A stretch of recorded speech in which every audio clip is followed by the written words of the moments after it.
Guys, आज हम continue करेंगे अपनी क्लास 12 माइक्रो इकोनॉमिक्स का chapter aggregate demand and aggregate supply. और आज हम पढ़ेंगे कंजप्शन फंक्शन के बारे में। कंजप्शन फंक्शन में हम पढ़ेंगे कि कंजप्शन का इनकम के साथ क्या रिलेशनशिप है, वो हम इसमें पढ़ने वाले हैं। एंड देन हम पढ़ेंगे propensities to consume APC and MPC, वो हम भी इसके आगे पढ़ेंगे। तो कंजप्शन फंक्शन को डिफाइन कैसे करते हैं? It is the functional relationship between income and consumption, कि कैसी कंजप्शन और इनकम एक दूसरे को इन्फ्लुएंस करती है। एंड हमें पता है कंजप्शन कौन करता है? हाउस होल्ड्स कंज्यूम करते हैं। हम अपनी गुड्स एंड सर्विसेज को लेते हैं and we consume them by giving our part of income. तो household consumption expenditure with respect to income, ये हम इसमें पढ़ेंगे।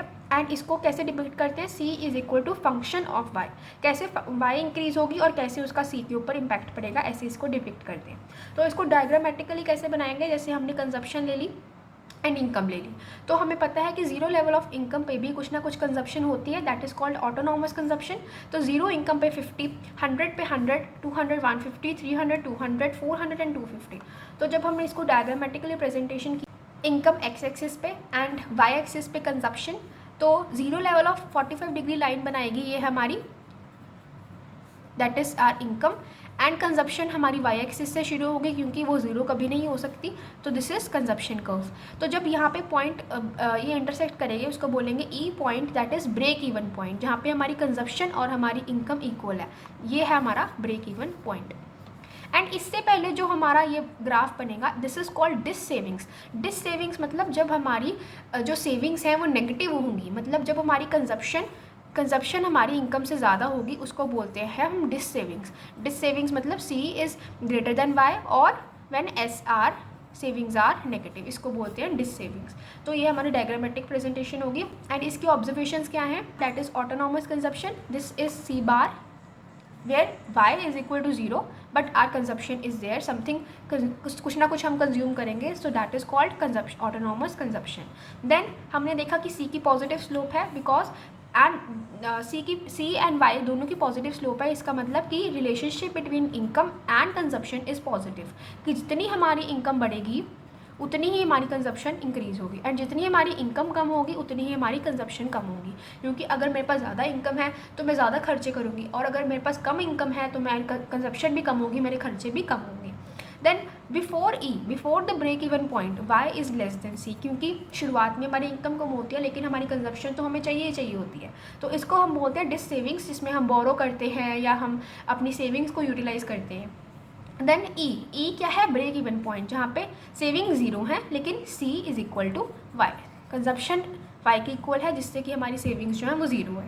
Then after E, after break even point Y is more than C, मतलब यहाँ पे हमारी सेविंग्स जो हैं, हमारी सेविंग्स क्या हो जाएंगी? पॉजिटिव हो जाएंगी, पॉजिटिव सेविंग्स।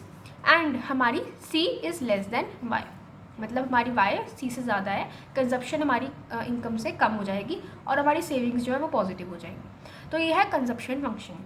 हमारे पास है प्रोपेंसिटीज़ टू कंज्यूम। प्रोपेंसिटीज़ टू कंज्यूम की हम कितना कंज्यूम कर सकते हैं उसकी हम रेशियोज़ निकाल के देखेंगे। तो दो तरीके की हो सकती है, एपीसी एंड एमपीसी। एपीसी को बोलते हैं average propensity to consume, APC which is the ratio of consumption expenditure to the level of income.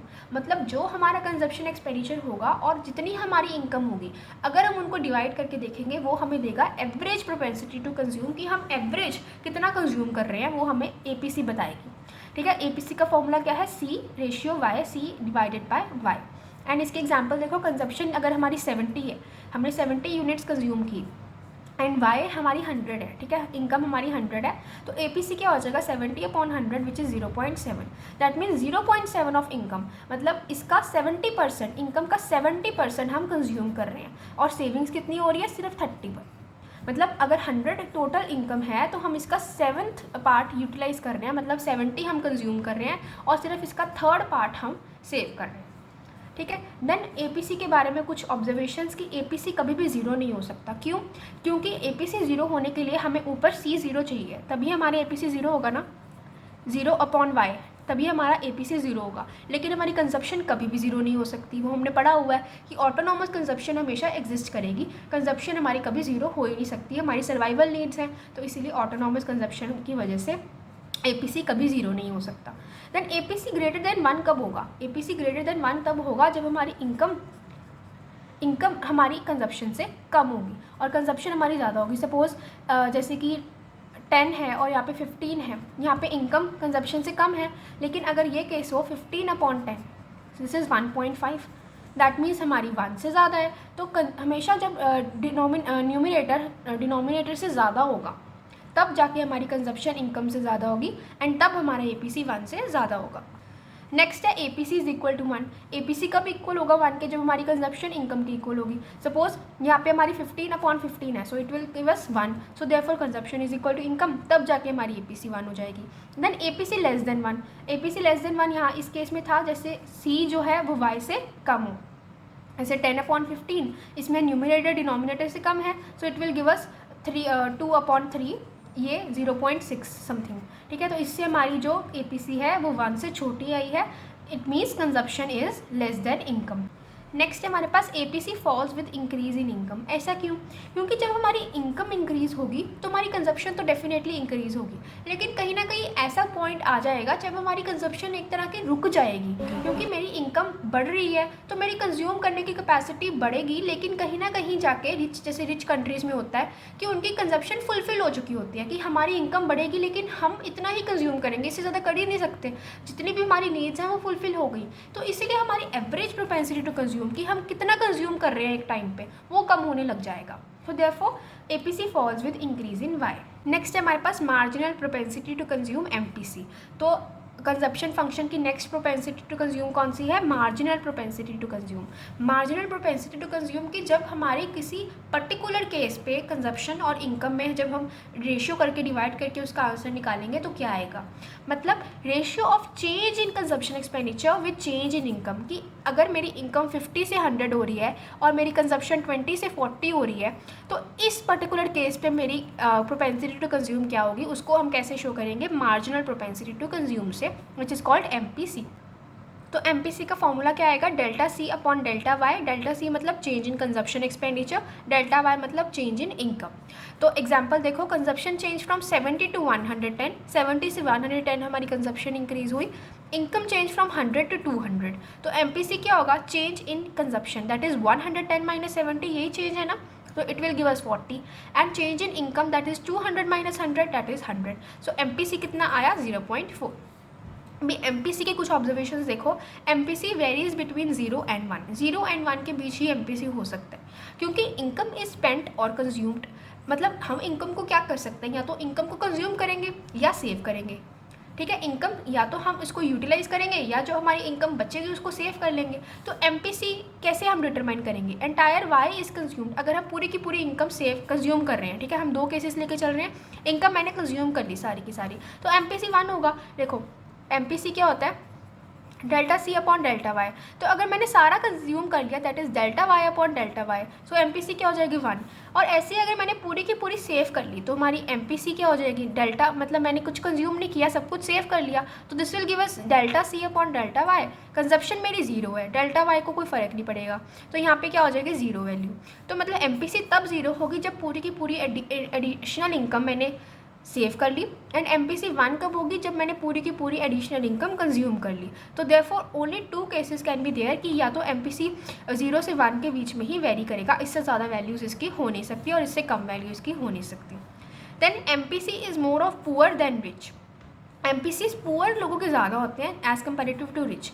MPC क्या होता है कि चेंज इन इनकम में कितना हमने कंज्यूम किया वो हमें MPC बताता है। तो therefore poor spend much of their increased income more than the rich, कि अगर पुअर के मान लो वो दिन में 500 रुपये कमाता है, ठीक है, और उसने उसमें से 200 रुपये यूटिलाइज़ कर लिए, लेकिन अब उसमें 1000 रुपये कमाए एक दिन में, तो वो एक दिन में 600 रुपये यूटिलाइज़ करेगा, क्योंकि उसको पता है कि मुझे किसी किसी दिन इंक्रीज़ होगी मेरी इनकम, तो मुझे ज़्यादा खर्चे करने हैं, ठीक है। दे शो कि हमें ज़्यादा खर्चे करिए ताकि हम रिच की तरह लगें। तो इसीलिए अगर ऐसे ही रिच को कोई फ़र्क नहीं पड़ेगा, अगर उन्होंने एक दिन में 500 रुपये भी कमाए, अगर अगले दिन 100,000 रुपीज़ भी कमाए, तो उनकी कंजप्शन उतनी ही होगी, क्योंकि जैसे 200 नेक्स्ट भी 200, क्योंकि उनके पास ऑलरेडी पैसे हैं और वो ऑलरेडी अपनी कंज्यूम कैपेसिटी उतनी ही कर रहे हैं, तो उनको कोई फ़र्क नहीं पड़ेगा। Therefore MPC is more of India, Bangladesh, Nepal, जो पुअर कंट्रीज़ हैं वहाँ पे MPC ज़्यादा है, लोग अपनी इनकम इंक्रीज़ होने से ज़्यादा कंज्यूम करते हैं, जबकि जो रिच कंट्रीज़ हैं उनको कोई फ़र्क नहीं पड़ता, अगर उनको इनकम कभी कम भी हुई ज़्यादा भी हुई, लेकिन उनकी कंजप्शन पैटर्न वही रहेगा, क्योंकि उनकी इनकम स्टेबल है। So therefore MPC falls with increase in Y। जब जब हमारी इनकम इंक्रीज़ होगी तब तब हमारी एमपीसी फॉल होगी, क्योंकि हमारी टेंडेंसी टू कंज्यूम कम होने लग जाएगी। क्योंकि एक ऐसा पॉइंट आएगा जब हमारी कंजप्शन पैटर्न फुलफ़िल हो जाएगा।